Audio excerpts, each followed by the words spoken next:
अगर आपके घर में भी ब्रेकफास्ट में आए दिन कुछ ना कुछ साउथ इंडियन बनता रहता है ना, तो ये 2 स्पेशल चटनियाँ आप ज़रूर ट्राई करना।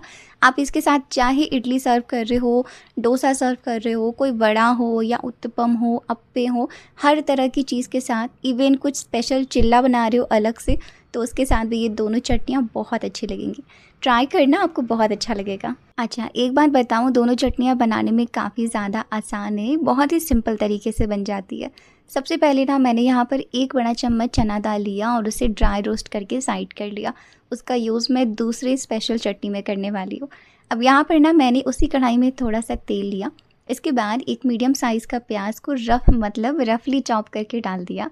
अब यहाँ पर ना इसे थोड़ा-सा भुना है। इसके बाद इसमें 2 सूखी लाल मिर्च ऐड की है। आप अपने टेस्ट के अकॉर्डिंग ऐड करना। प्याज को ना बस इतना पकाना है कि प्याज का कच्चापन निकल जाए और हल्का सा भुने, बहुत ज़्यादा डार्क ब्राउन नहीं करना है। इसके बाद मैंने इसमें 2 अच्छे लाल वाले टमाटर ऐड किए हैं। इन सारी चीज़ों को रफली चॉप करके ही ऐड करना है, क्योंकि हमें वैसे भी इन्हें ग्राइंड करना है। इसी के साथ इसमें नमक ऐड कर देंगे टेस्ट के अकॉर्डिंग। साथ में इसमें ऐड कर दिया है थोड़ी सी हल्दी पाउडर, तकरीबन 1/4 छोटी चम्मच, और 1 छोटी चम्मच कश्मीरी लाल मिर्च पाउडर ऐड किया है। ये तीखापन के लिए नहीं है, इससे रंग काफ़ी अच्छा आएगा। थोड़ा सा पानी मिला दिया ताकि ये अच्छे से पके और तले में लगे नहीं। इसके बाद इसे ढक करके तब तक पकाना है जब तक जो प्याज है, टमाटर है, वो एकदम बढ़िया तरीके से पक करके और सॉफ्ट हो जाए। अब देखिए, सारा पानी यहाँ पे सूख गया है और साथ में जो हमारा टमाटर है ये भी अच्छे तरीके से सॉफ्ट हो गया है। तो इसे हल्का सा मैश करके और इसे ठंडा हो जाने देंगे एकदम अच्छे तरीके से। तब तक के लिए दूसरी वाली चटनी बनाती हूँ, जो नारियल की चटनी है, और मुझे ये बहुत ज़्यादा पसंद है क्योंकि इसमें वो जो फ्रेश टेस्ट आता है ना, वो बहुत अच्छा लगता है। तो मैंने यहाँ पे 2 फ्रेश नारियल लिया था, जिसका ब्लैक वाला पार्ट मैं हटा देती हूँ ताकि नारियल की चटनी में कुछ ब्लैक ब्लैक सा ना दिखे। इसके बाद इसमें मैंने 1-1 बड़ा चम्मच भुना हुआ मूँगफली और चना दाल ऐड किया है। इससे ना चटनी का बेस, टेस्ट, फ्लेवर बहुत ही ज़्यादा अच्छा आता है। एक बार ज़रूर ट्राई करना। इसके बाद ना इसमें मैं थोड़ा सा हरी मिर्ची, अदरक, लहसुन और फ्रेश फ्लेवर के लिए पुदीना के पत्ते डालती हूँ। इसके बाद बस इसमें थोड़ा सा नमक ऐड करो, पानी ऐड करो, अच्छे से ग्राइंड कर लो।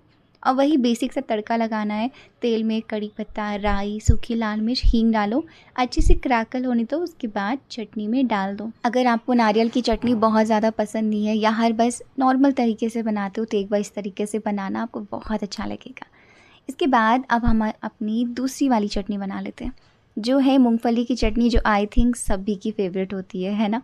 तो इसके लिए मैंने यहाँ पे भुना हुआ मूंगफली लिया है, जिसे ड्राई रोस्ट करके रखा हुआ था, और साथ में उसके छिलके हटा दिए हैं।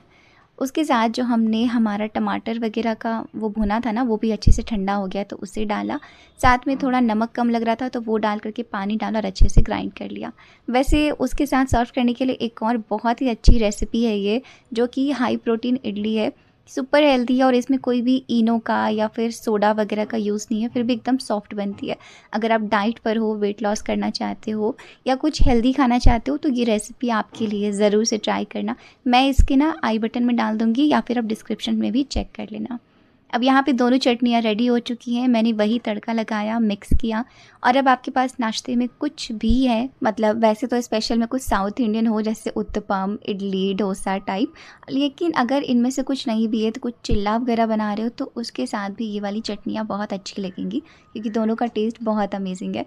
मैंने इसके साथ एकदम सॉफ्ट इडलियाँ को सर्व किया है, जिसकी रेसिपी ऑलरेडी मैंने अपलोड कर दी है, तो आप चाहो तो वो भी चेक कर सकते हो। तो एक बार ये रेसिपी ज़रूर ट्राई करना। मैं जा रही हूँ इसे एंजॉय करने। वैसे मेरी फेवरेट चटनी ना ये नारियल की चटनी है। आपकी कौन सी है, मुझे कमेंट में ज़रूर से बताना।